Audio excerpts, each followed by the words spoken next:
So I have a confession to make. I love playing both Pokémon Scarlet and Violet. Are these games perfect? Well, no, not even close. But one thing is for sure, I haven't had this much fun playing a Pokemon game in a long time. So sit back and relax while I attempt to beat Pokémon Scarlet using only new water-type Pokemon. Well, sort of. You'll see what I mean. Also, I'll add some Hardcore Nuzlocke rules and we're set to go. So I'm not sure what a water-type trainer would look like. I just give our hero some blue hair and we call it a day. We pick up easily the best starter out of the bunch, Quaxley. The champion ranked trainer Nimona then picks a Pokemon weak to ours.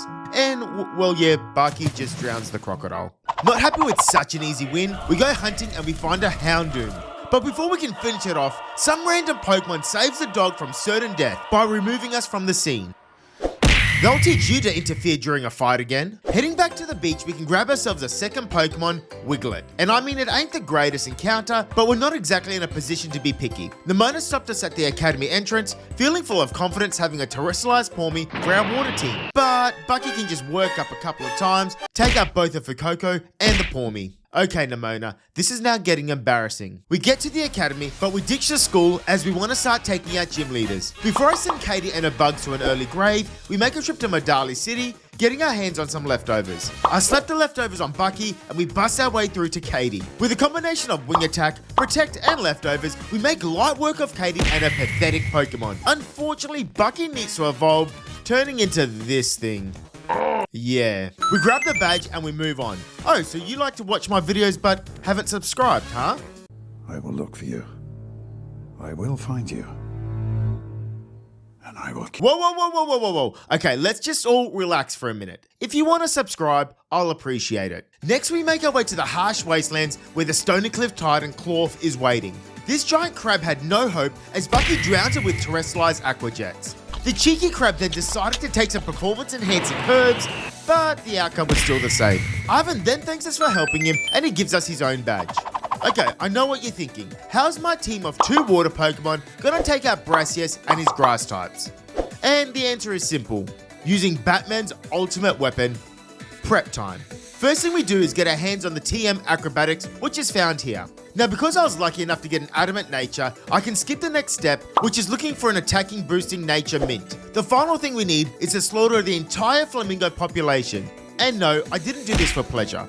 It's because every single one of these birds that I kill give 2 EV points in attack. So with every 4 EVs you get a boost to your attack by 1 stage. Well, technically this is what it works out to be for Pokemon at level 100, but even at a lower level, we get a decent boost. With that explained, we can take on Brassius and his weeds.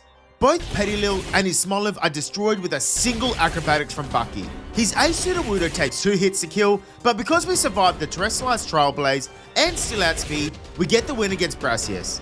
He hands over the badge and we leave the city.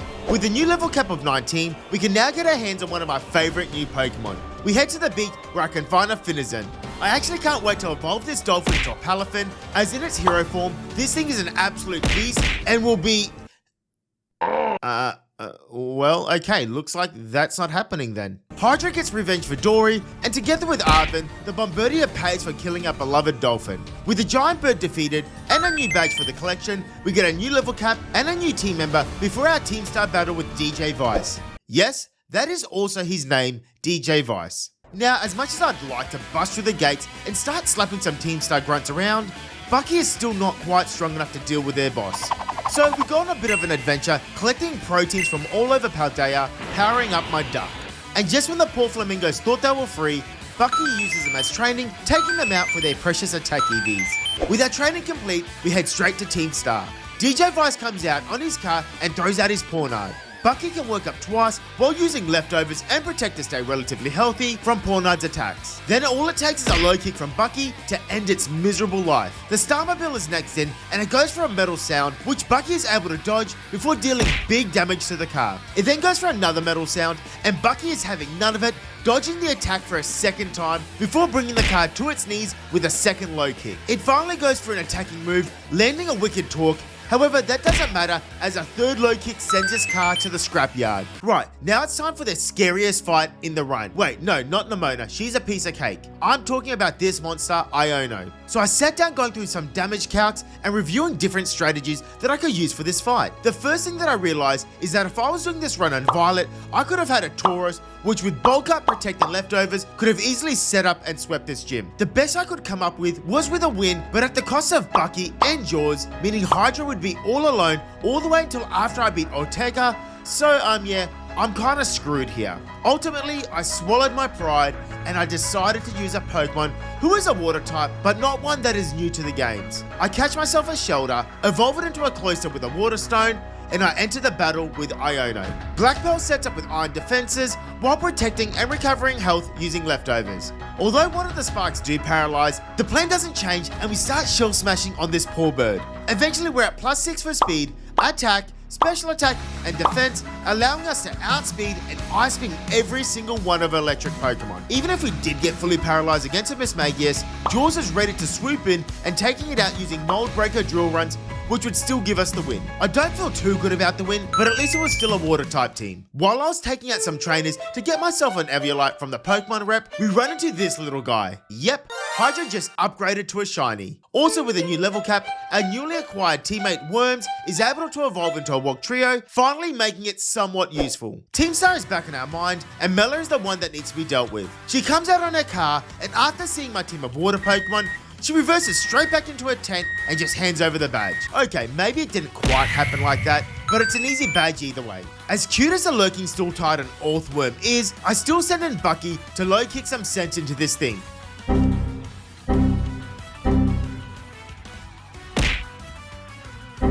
Okay, well that didn't go to plan. Thankfully, Jaws has the Mold Breaker ability, meaning super effective drill runs will deal damage rather than heal this giant slug. On the second phase, Bucky actually lands a few low kicks on the Titan, allowing Arvin to get his hands on the herbs and his, well, rather useless Titan gym badge. So there's a rumor going around town about a fella that claims to be a water type master, one that even rivals my own abilities. And because I have no intentions of sharing the title of the best water type trainer in Paldea, you better believe that I hunt down this fraud. Could you please take Kofu's wallet to him?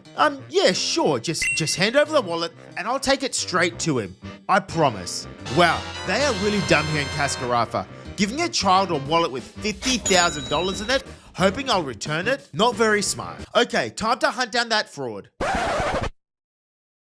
You know what? Maybe I'll just wait for him to come back to the village. Kofu eventually makes his way back to Cascarafa, and well, things don't exactly get any better for him there. We challenge this poor excuse of a water type trainer.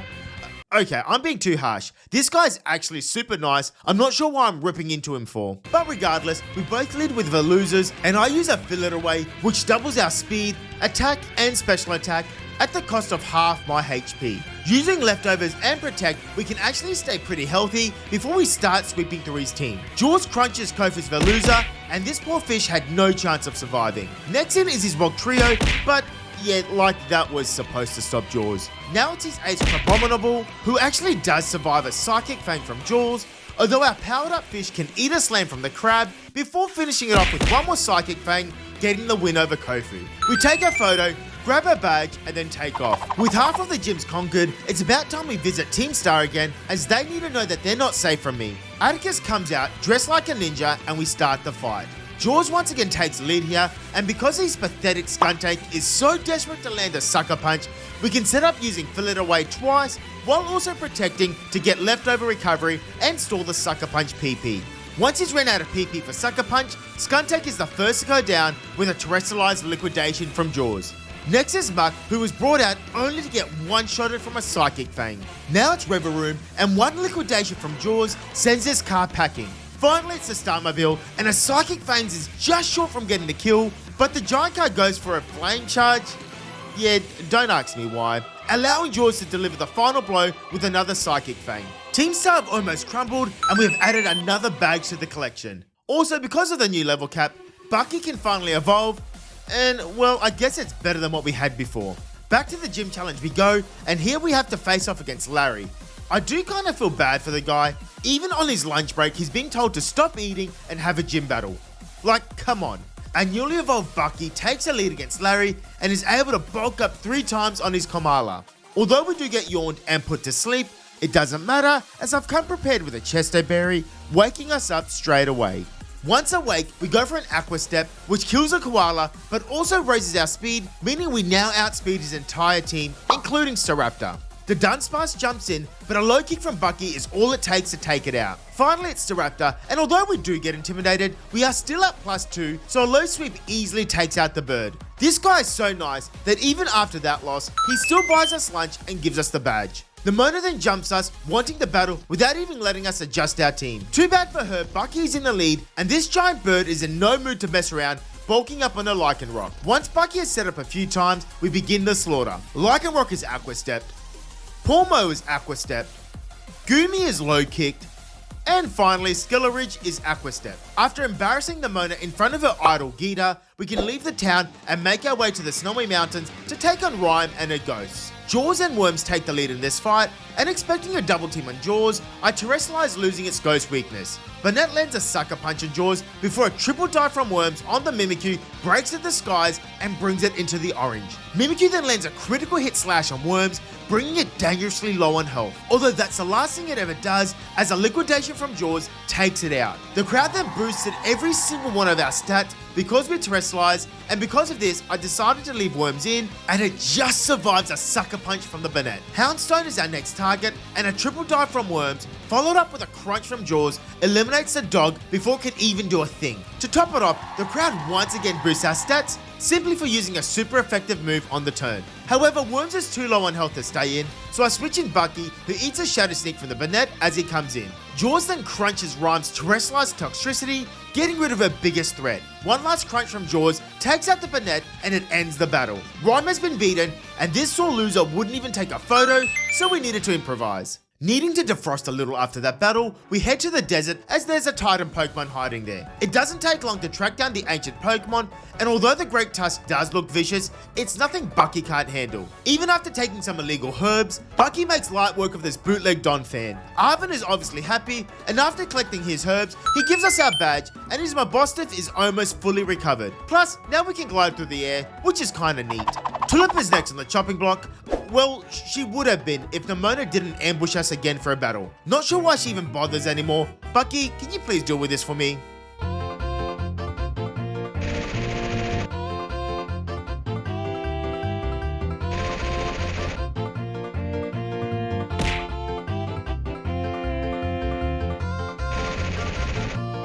Thank you. With Mona dealt with, we can now take on okay, apparently we need a dance first. Yeah, Bucky isn't having any of it. Right, now we can finally take on Tulip. Bucky terrestrializes against her Farigiraf, losing his psychic weakness, while also bulking up, raising both his defense and attack. We can then safely get off 2 more bulk ups on a Giraffe before taking it out with an Aqua Step, raising my speed. Next in is Gardevoir, but an Aqua Step is too strong, only taking a single hit to kill it. And Spartha the Emu also stood no chance against Bucky and his Aqua Step. Finally, it's Ace Florges. However, this thick-looking flower crumbles before Bucky from a single hit, beating Tulip and her team. We take a photo with Tulip and, of course, get the badge. Now that the level cap is increased, we can actually add a couple more teammates. First up, it's a Tatsugiri that we just find casually chilling on the grass. We then go for a swim, running into a Dodonzo so big that it could probably swallow us whole. Both are actually over the level cap for the next gym, but I still add them to the team as I have no intentions of using them just yet. So, you're just gonna let a giant frozen bear that could probably rip us to shreds out of his Pokeball inside a building, huh? Grush is our next target, and although this is supposed to be the final test, in reality, it's nothing more than a training drill for Bucky. We start the fight by bulking up a couple of times against his Frostmoth with Bucky. Frostmoth then lands a Blizzard that freezes Bucky, throwing a spanner in the works. But Bucky has been on fire this entire run as he thaws out on his first turn, low sweeping the frozen bug to its death. And let's just say it doesn't get any better for Grusher here, as Bucky is just too strong and fast for every single one of his Pokemon, eliminating them all in a single hit. This also includes his ace, the terrestrialized Altaria. The final gym is completed, but before we head to the Pokemon League, we do have a few loose ends to tie up. First thing I want to take care of is Ortega and his fairy type Pokemon. And yeah, I use Bucky again. This time Bucky is holding a clear amulet, as I don't want Azumarill charming my attack down every time I try to set up. Once set up, well, just watch.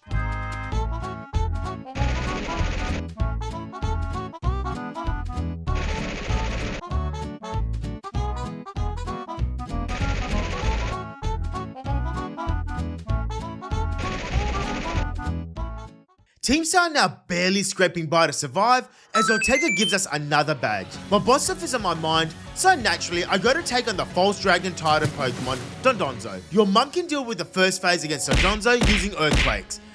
Right, that sounds kind of weird when recording actually. While in the second phase, your mum uses body slams instead of earthquakes to finish it off as I don't want to wipe Arven's Greedent. Then the Tatsugiri wants a piece of me, but your mum destroys it with a few auto ups while staying healthy with leftovers. That's the last Titan beaten for the run, and also the last time Arven gives us a badge. And more importantly, his my boss stuff is now healthy, so it was all worth it. All that's left to do now before we can start the endgame content is beat Eerie from Team Star. The battle against Eerie is almost identical to the Atticus fight. Toxicroak will only go for sucker punches, meaning that Jaws can fill it away twice while protecting and recovering with leftovers against her frog. This then becomes a graveyard for fighting Pokemon, as every single one of them are either liquidated or psychic fangs from Jaws, going down to a single hit from our fish. Even a Starmobile can't survive a hit and is put out of commission with a single chomp from Jaws. With that done, we've now beaten everything needed to continue to the end game. Actually, we're a bit underleveled, so I do make a hand sandwich,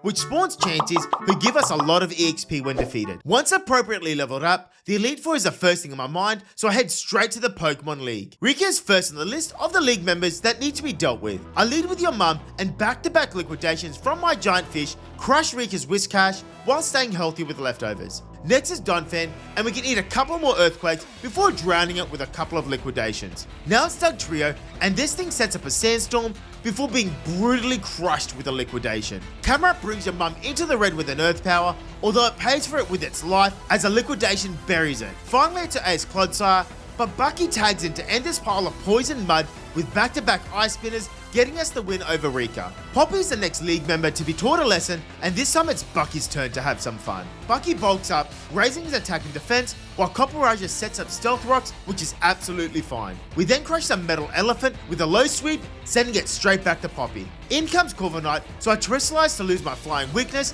and almost take it out with a single hit. The giant bird goes for an iron defense, which is good as it falls on the next turn. Now it's Magnezone, and I came prepared, giving Bucky a Wakan Berry. So we bring it down to its dirty with a low kick before taking a... Oh, it went for light screen.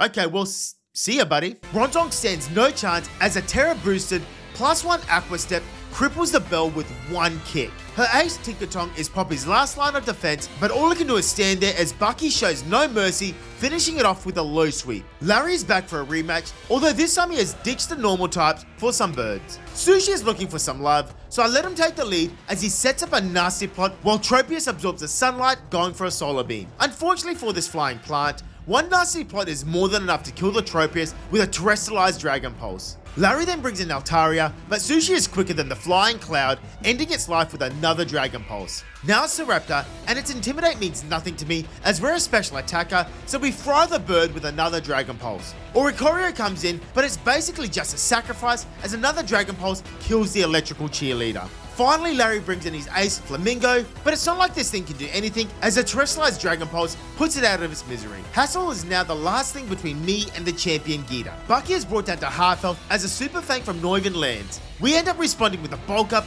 raising our defense and our attack. Noivern then goes for a Dragon Pulse, doing good damage, but Bucky responds with an Ice Spinner, taking out the speedy dragon. Dragargol is next, and an Ice Spinner from Bucky is all it takes to eliminate it. Flapple comes in, and well, it's just an apple, so yeah, see ya, buddy. Haxorus is a little bit more threatening, but we protect to get some extra HP from leftovers before going for one more bulk up, raising our attack and defense. Haxorus goes for a Dragon Claw, which we eat very well thanks to the boosted defense. I take a risk, going for one more bulk up, and thankfully we don't get critted, allowing us to take out the Haxorus with an Ice Spinner. And now it's Hassel's ace, Baxcalibur.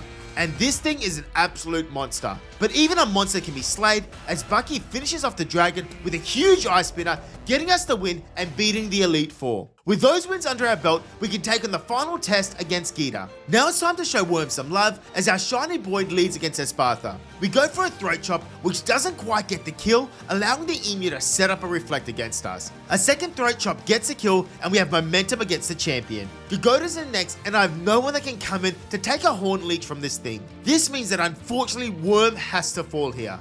I'm sorry, buddy. Sushi comes in and terrestrializes into a pure dragon type, while setting up with a nasty plot. Gogota's also feeling confident as it goes for a bulk up, raising its defense and attack. Too bad for this farm animal, Sushi is faster and a terrestrialized Dragon Pulse destroys it. Now it's Veluza, but once again Sushi takes control, outspeeding it and taking it out with a Dragon Pulse. Next in is Avalugg, and this giant slab of ice is helpless against Sushi as another Dragon Pulse turns it into a puddle. King Gambit may just be one of the best new Pokemon in the game, and this freak of nature survives a surf from Sushi and almost takes us out. Thankfully we tank the hit and we finish it off with a second surf. Now to Ace Glamora, and too bad this thing can't swim as a single surf drowns a terrestrialized flower. Gide's been beaten and we can now finally call ourselves a champion ranked trainer. And of course Nemona can't control herself, asking us to battle, although she's gonna have to get in line as I have a few others needing to get smacked around first. Got your Pokemon all healed up, hey? Well, let me just fix that for you now. First up we have Arvin and his Mabostiff. Hey boy, are you ready to die after we just spent the entire game trying to save you? Bucky takes a lead against his Greedent and we set up with a Swords Dance, doubling our attack. Then this oversized squirrel hits us with a Psychic Fangs, but we take the hit pretty well. We terrestrialize to lose our psychic weakness and go for one more Swords Dance, making Bucky basically unstoppable. Greedent is kicked straight to the face with an Aqua Step and taken out. Now it's Toadscruel, but this piece of stale fungus gets soaked with an Aqua Step from Bucky. Scorvillium may be one of my favourite new Pokemon, but I show no mercy and I take it out. Garglagool then comes in, but it leaves just as quickly after an Aqua Step from Bucky.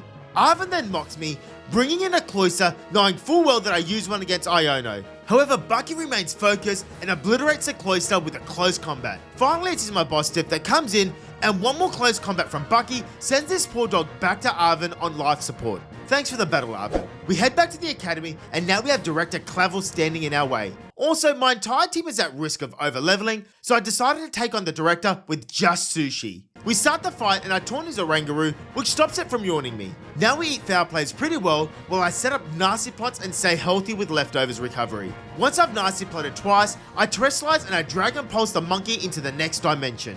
Abomasnow is next, but Sushi is just too strong, one-shotting it with a Dragon Pulse. Fan favorite Gyarados would normally be a threat, but Sushi can deal with him also. Cavill then brings in a Houndoom, and I actually feel bad surfing this dog to its demise.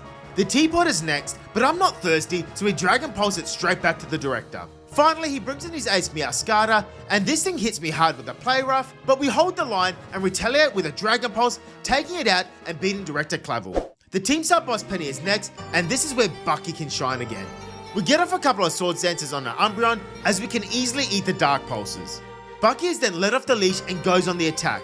Umbreon goes down to an Aqua Step, while also raising my speed, which is important as now I outspeed her next Pokemon, Jolteon. Jolteon then follows suit, falling to an Aqua Step from Bucky, forcing in Leafeon. Bucky then changes it up, going for a close combat on the original Grass Cat. Flareon obviously has no chance, but Penny still sends it out to die. Vaporeon is a little bulkier, but a close combat is more than enough to finish it off. Finally her Ace Sylveon comes in and terrestrializes, only to crumble right in front of our eyes after an Aqua Step. Team Star have officially been put to bed, and now we can face off against Nemona. Everyone from all over Paldea gathers around to watch this fight, as it's expected to go down in history as the battle of the century. Two of the greatest champions of all time going all out in a battle. Well, maybe that's an exaggeration. I mean, Bucky sets up with a couple of Swords Dances on a Lycanroc, and yeah, this happens.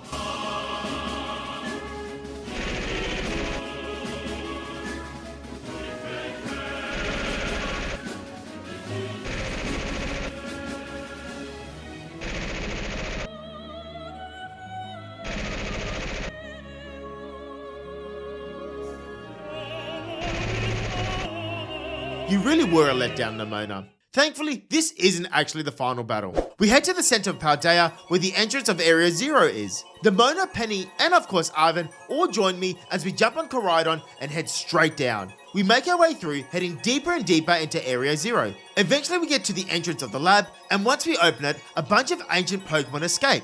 Although that's not my problem, I only came here to take out the Professor. Or should I say, Robot AI Sada. Regardless, we get down to the deepest part of Area 0 where we can deactivate the time machine, forcing the Professor's AI to attack us. She leads with a Slither Wing, but Bucky can set up a Sword Sense while eating a Zen Headbutt. Now we Terrestrialize, going for a huge Aqua Step that not only takes out the Slither Wing, but also raises Bucky's speed. Fluttermane comes in, and thanks to the speed boost, we can outspeed and also one-shot it with an Aqua Step. Sandy Shocks is next, but this would have only been a threat if it had Sturdy. Next in is the Brute Bonnet, but a close combat is super effective, taking out the Mushroom. Screamtail also stands no chance, as an Aqua Step destroys this Jigglypuff clone. Last, but certainly not least, is Roaring Moon. However, this bootleg Salamence gets close combated straight back to the past from Bucky, taking it out and giving us the win over Sada.